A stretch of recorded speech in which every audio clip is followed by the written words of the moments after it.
I'd like to start off video number 7, touching on diversification. Everyone's view of diversification is probably a little bit different. However, I'd like to look at it from the perspective of Warren Buffett. You may have heard of Warren Buffett. He's been a very, very successful businessman, entrepreneur, investor for many, many decades. So I think we should take heed into his mindset on diversification, which is what we're going to cover primarily in video number 7. So a quote from Mr. Buffett simply states, diversification is protection against ignorance. It makes little sense if you know what you are doing. Early on in my investing career, my mindset or viewpoint of diversification consisted of this: having money in risky investments, not so risky investments, very, very low risk investments. To me, that was a good form of diversification against potential loss in those riskier investments. I think that's a good principle to live by, especially if you don't know what you are doing. And to be honest, most people from an investor standpoint do not know what they're doing. So that is actually a good thing. However, if you know what you are doing and you know what you are investing in, right, diversification makes little sense. With that in mind, how we are going to apply this mindset of diversification for video number 7 will consist of looking at different scenarios on one individual. In the first scenario, this individual has $1 million in an investment account. This investment account is tied to the S&P 500, and we are going to take a look at the sequence of returns in that account and how that affects taking income every single year. The second scenario, this individual will also have a whole life insurance policy on the side.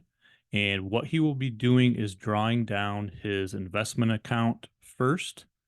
And once he runs out of money, he will then switch over and start taking income from the insurance policy. The third scenario, which is very interesting to me, he will be using the investment account and the insurance policy side by side in tandem. So, quick example, he will take income from the investment account in certain years and from the insurance policy in certain years. And we'll see how that plays out. Let's jump into the first scenario. Before we dive into these numbers with scenario number 1, it is very important to understand that as you get closer to retirement, you don't want to have too much money at risk. As an example, you don't want to have all of your money tied to the S&P 500. In this example, we do have the $1 million fully vested in the S&P 500. It's very important to see how the sequence of returns affects this account as you're taking annual distributions. I did choose 1999 as year 1 because it is very important to see how a very negative stretch of returns affects the account drawdown. So this first year is 1999. So there was a 19.5% return that year, which is great. So starting balance, again, is 1 million. I had this individual in a 22% tax bracket. So depending on what tax bracket you are in, that is going to affect things positively or negatively. But if we look at year 1, we get a 19.5% return. We take $70,000 out of the account. We have to pay taxes on that. So net, we're only getting $54,000. And the end of year balance, after taking the $70,000, we are still positive to the tone of $111,000 more than what the account balance started at. So that's great, right? When you get a nice return, you can even take money out and you'll still be ahead of the game. Great. If you look what happens in the following 3 years, this is a significant problem. And this is where the sequence of returns is the most important factor to these investment accounts. So you can see we take a minus 10%, minus 13, and then a minus 23%. Those are 3 really bad years in a row. And I will say that's pretty uncommon historically in the S&P 500, but again, it's very important to see how that affects things. So we still are taking the $70,000 per year. But if you go over here and you look at the end of year balance, our account balance is essentially cut in half after 4 years. That's a major, major problem. And it's very, very hard to recover from that. The following year, we do get a 26% return. Then we get a 9, 3, 13, 3.5. Not too bad. But what you'll see is even after year 26, when we do have that recovery, right, our account balance is still being drawn down rather quickly. And then look what happens, right? 2008 hits. This is a major, major hit, 38.5%. All right. So again, we're still taking this $70,000 per year from this account. When you're taking that amount every year and you have negative returns, you are going to run out of money pretty quick. So after this 38.5% hit, we take another 50% hit in our total account value. And then we eventually run out of money after 14 years. This simply illustrates how the sequence of returns affects the spend down of an investment account. Okay. So if you'd like to see different stretches from the S&P 500, there are different stretches where the S&P did very, very well. And guess what happens? This money lasts quite a bit longer. So, but I think it's very important to see, right, how it affects things when things don't go very well. So let's jump into slide 2. In this scenario, you will notice that we have the investment account here, and all the numbers line up with what we've just viewed from the first slide. You have the same returns, the same pre-tax withdraw, after-tax, and end-of-year balance. And what you'll notice is on the side, we have this life insurance policy. You'll also see that for the first 13 years, there is no income coming from the insurance policy. All the income is coming from the investment account. So essentially what is happening here is we are depleting the investment account first. Once the investment account is depleted, we are then switching over to the insurance policy as a source of income. And that essentially lasts until age 89. It's very important to know that during these years, while you're taking money from the investment account, this is the liquidity that is inside the insurance policy. So you could view this as an emergency fund, a additional source of income in retirement. You could dip into this on top of taking money from this. Okay. However, very simply put, what we are doing here is depleting the investment account.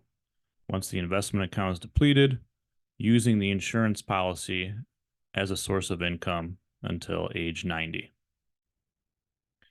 You will see that you also have a death benefit that remains in force with this insurance policy.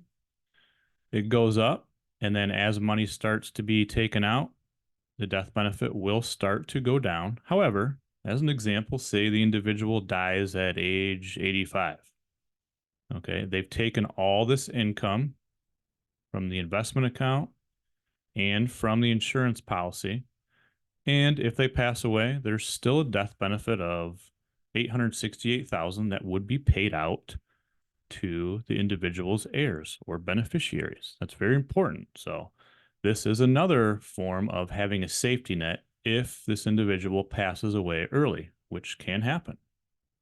In the next slide, what we're going to look at is a very interesting way to use the investment account and the insurance policy side by side. So what you will see is that there will be years where we don't take income from the investment account and we switch over to take income from the insurance policy, maybe for a year, 2 or 3 at a time.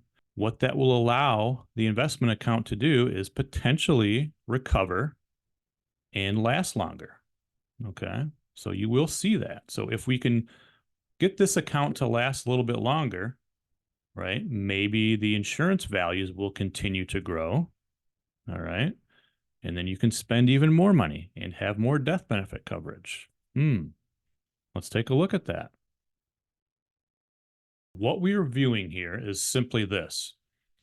When the market has a down year, we simply let the investment account take a break and we take the income from the policy. So you can see we had 3 consecutive down years, followed by 3 years where we did not take income from the investment account, right? And you can see that we took the income from the policy instead. Now, a couple benefits of doing that are this, right? We allowed the investment account to essentially recover a little bit, right? So we had the 3 down years. We did not deplete the account by as much because we weren't taking income, right? It still was being depleted simply by the negative returns, but you can see that right here in year 22 at age 67, it did get a 26.38% return, which allowed the end of year balance to jump up quite a bit, right? And then the following years, there were some smaller returns. And then we did go back to using the investment account as a source of income and took those years off from the policy. So you can see the policy, right? The cash value started to go back up again. And then we had the major hit in 2008, where we took a 38.5% hit. We took a year off from income after that. We used the insurance policy, allowed this investment account to slightly recover, and then we did get positive returns. So what this allows your investment account to do is recover and last much longer.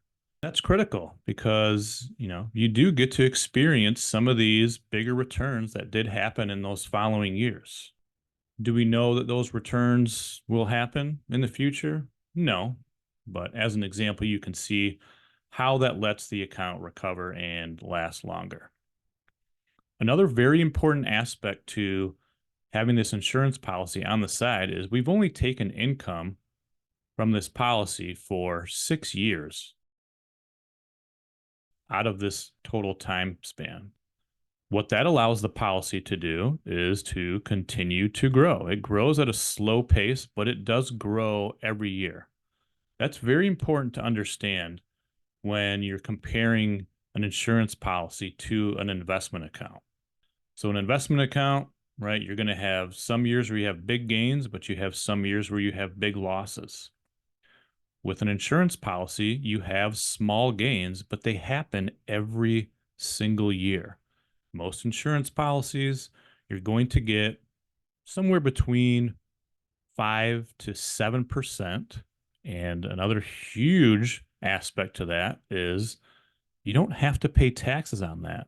So it's very comparable to a 9 or 10% return every year in an investment account. You can see the total death benefit, right? It kind of jumps around a little bit, but for the most part, it does rise and continue to rise. And again, consider this as an asset because we never know when people are going to pass away, especially when you get to this stage of life. Okay, so while you're in this stage of life, you're in your early to mid 80s, right? You've been able to spend all this money while you're still alive, which to me, that's the most important thing. That's what we're trying to solve is income every year, essentially until you pass away. But if you pass away early, right? Having this death benefit in force is a huge deal. And if you're not purchasing a permanent life insurance policy throughout your life and you only have term, most people's term policies are going to be expiring somewhere around here, early 60s to early 70s, maybe early 80s. But most people don't have term insurance when they're in their mid 70s to early 80s. Okay, so if they pass away at this stage and they only have an investment account and no death benefit, that's a major, major problem. So we're solving for that as well. This will conclude video number 7. What are some of the main takeaways from this video in regard to diversification? Diversification is a very good thing to have if you have risk involved with your money. What if there was a way we could factor out that risk altogether? In video 8, we are going to go through how we can achieve this with just using an insurance policy. The aspects of the policy alone involve zero risk. If that's intriguing to you, stay tuned for video number 8.